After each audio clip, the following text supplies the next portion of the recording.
Arestado isang lalaki na nahulikam na nagnanakaw ng tip box ng isang coffee shop sa Maynila na may laman na 12,000 pesos daw.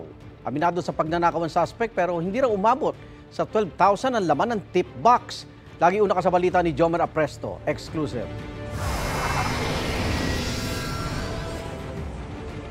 Aakalain mong customer ang lalaking yan na nahagip sa CCTV ng isang coffee shop sa Juan Luna Street sa Binondo, Maynila nitong Martes ng gabi.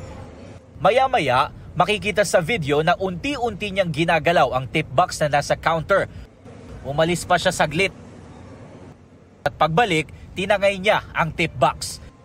Ayon sa pulisya, pasara na ang coffee shop nang malaman ng mga empleyado na nawawala na ang kanilang tip box.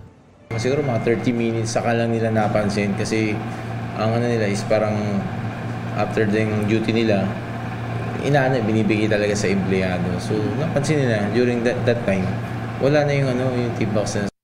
Sa kuhang ito, makikita pa ang 19 anyos na suspect na dali-daling lumabas ng coffee shop pero hindi na niya bitbit ang tip box.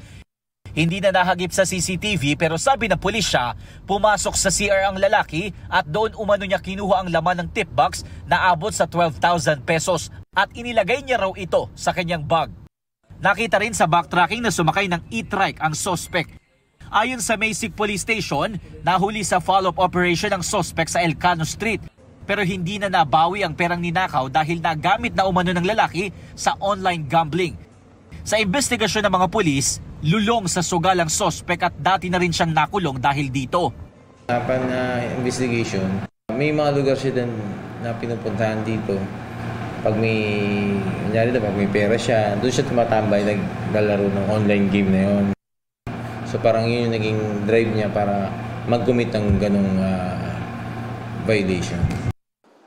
Aminado ang suspect sa nagawang krimen pero itinanggi niya na 12,000 pesos ang nakuha niyang pera.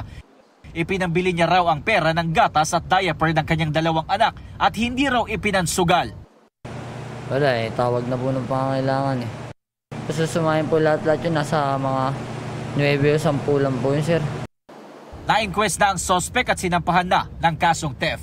Ito ang unang balita, Jomer Apresto para sa GMA Integrated News. Igan, mauna ka sa mga balita, mag-subscribe na sa GMA Integrated News sa YouTube para sa iba't ibang ulat sa ating bansa.